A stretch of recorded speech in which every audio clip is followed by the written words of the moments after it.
Hi all അസ്സലാമു അലൈക്കും. Welcome to my channel. അപ്പോൾ ഞാൻ ഇന്നുണ്ടാക്കാൻ പോകുന്നത് ഉരുളൻകിഴങ്ങ് വെച്ചുകൊണ്ടുള്ള നല്ലൊരു മസാലക്കറി റെസിപ്പിയാണ്. ഇറച്ചിക്കറിയുടെ അതേ ടേസ്റ്റിൽ തന്നെ നമുക്ക് തയ്യാറാക്കാൻ പറ്റിയ നല്ലൊരു കിടിലൻ റെസിപ്പിയാണിത്. അപ്പോൾ ഇത് എങ്ങനെയാണ് തയ്യാറാക്കുന്നത് എന്ന് നമുക്ക് കണ്ടു നോക്കാം. ഇതിനായി ഞാൻ മീഡിയം വലിപ്പത്തിലുള്ള 3 ഉരുളൻകിഴങ്ങാണ് എടുത്തിട്ടുള്ളത്. ഇത് നല്ലതുപോലെ തൊലിയെല്ലാം കളഞ്ഞ് കഴുകി വൃത്തിയാക്കി കട്ട് ചെയ്തെടുത്തിട്ടുണ്ട്.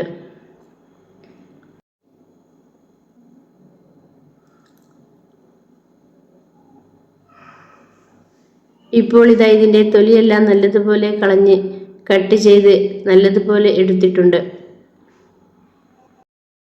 ഇനി ഇതിലോട്ട് ആവശ്യമായ വെള്ളവും അല്പം ഉപ്പും ചേർത്ത് ഇതൊന്ന് കുക്ക് ചെയ്തെടുക്കണം.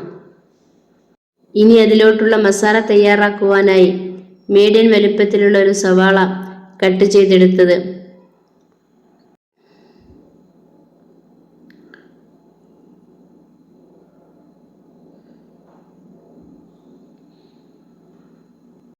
ഒരു തക്കാളിയും ഇതും കട്ട് ചെയ്തെടുത്തതിന് ശേഷം ഇഞ്ചി വെളുത്തുള്ളി ചതച്ചതും. ഇത് മാത്രമാണ് ഇതിലേക്ക് ആവശ്യമായ ചേരുവകൾ. ഇപ്പോഴിതാ ഉരുളൻകിഴങ്ങ് നല്ലതുപോലെ വെന്ത് വന്നിട്ടുണ്ട്. ഇനി നമുക്ക് ഇതിൻ്റെ വെള്ളം ഒന്ന് വാർത്തെടുക്കണം. ഇനി ഇത് തയ്യാറാക്കുവാനായി ഫ്ലെയിം ഓണാക്കി ചട്ടി നല്ലതുപോലെ ചൂടായതിനു ശേഷം അതിലോട്ട് അല്പം വെളിച്ചെണ്ണ ഒഴിച്ചു കൊടുക്കുക. എണ്ണ നല്ലതുപോലെ ചൂടായതിനു ശേഷം 1 ടീസ്പൂൺ കടുക് ചേർത്ത് അത് നല്ലതുപോലെ പൊട്ടിയതിനു ശേഷം അതിലോട്ട് ഇഞ്ചി വെളുത്തുള്ളി ചതച്ചതും ചേർത്ത് നല്ലതുപോലെ ഒന്ന് വഴറ്റിക്കൊടുത്ത് അതിൻ്റെ ആ പച്ചമണമെല്ലാം പോയതിന് ശേഷം അതിലോട്ട് അരിഞ്ഞു വെച്ച സവാളയും അല്പം ഉപ്പും ചേർത്ത് നന്നായിട്ടൊന്ന് വഴറ്റിയതിന് ശേഷം ചെറിയ തീയിലൊന്ന് മൂടി വെച്ച് വേവിച്ചെടുക്കുക.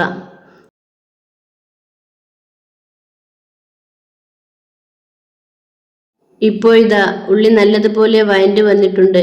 ഇനി നമ്മൾ അരിഞ്ഞു വെച്ച തക്കാളിയും ചേർത്ത് നല്ലതുപോലെ ഒന്ന് ഇളക്കി യോജിപ്പിച്ചതിന് ശേഷം അതും ചെറിയ തീയിലൊന്ന് മൂടി വെച്ച് കുക്ക് ചെയ്തെടുക്കുക.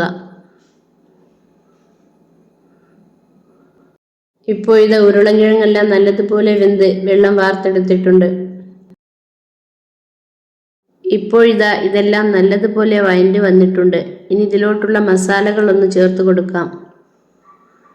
1/2 ടീസ്പൂൺ മഞ്ഞൾപ്പൊടി, 1 ടീസ്പൂൺ മുളക് പൊടി, 1/2 ടീസ്പൂൺ മല്ലിപ്പൊടി, 1/2 ടീസ്പൂൺ ഗരം മസാല. ഇതെല്ലാം ചേർത്ത് നല്ലതുപോലെ ഒന്ന് വഴറ്റി കൊടുത്തതിന് ശേഷം അതിലോട്ട് അല്പം വെള്ളവും ചേർത്ത് ഒന്ന് വഴറ്റി കൊടുത്തതിന് ശേഷം ചെറിയ തീയിൽ ഒന്ന് മൂടി വെച്ച് വേവിച്ചെടുക്കുക.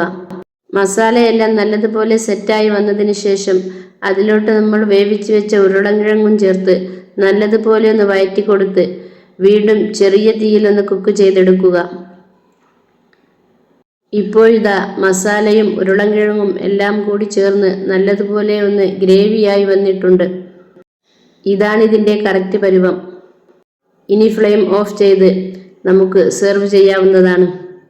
ഇറച്ചിക്കറിയുടെ അതേ ടേസ്റ്റിൽ തയ്യാറാക്കാൻ പറ്റിയ നല്ലൊരു കിടിലൻ റെസിപ്പിയാണിത്. ഇത് ചോറിൻ്റെ കൂടെയും ചപ്പാത്തിയുടെ കൂടെയും മറ്റെല്ലാത്തിൻ്റെ കൂടെയും കഴിക്കാൻ പറ്റിയ നല്ലൊരു കിടിലൻ റെസിപ്പിയാണ്. ഇതുപോലെ നിങ്ങളെല്ലാവരും ഒന്ന് തയ്യാറാക്കി നോക്കുക. വീഡിയോ നിങ്ങൾക്ക് ഇഷ്ടപ്പെടുകയാണെങ്കിൽ ലൈക്ക് ചെയ്യാനും കമൻറ്റ് ചെയ്യാനും അതോടൊപ്പം സബ്സ്ക്രൈബ് ചെയ്ത് സപ്പോർട്ട് ചെയ്യുവാനും മറക്കല്ലേ. പുതിയൊരു വീഡിയോയുമായി നമുക്ക് പിന്നീട് കാണാം.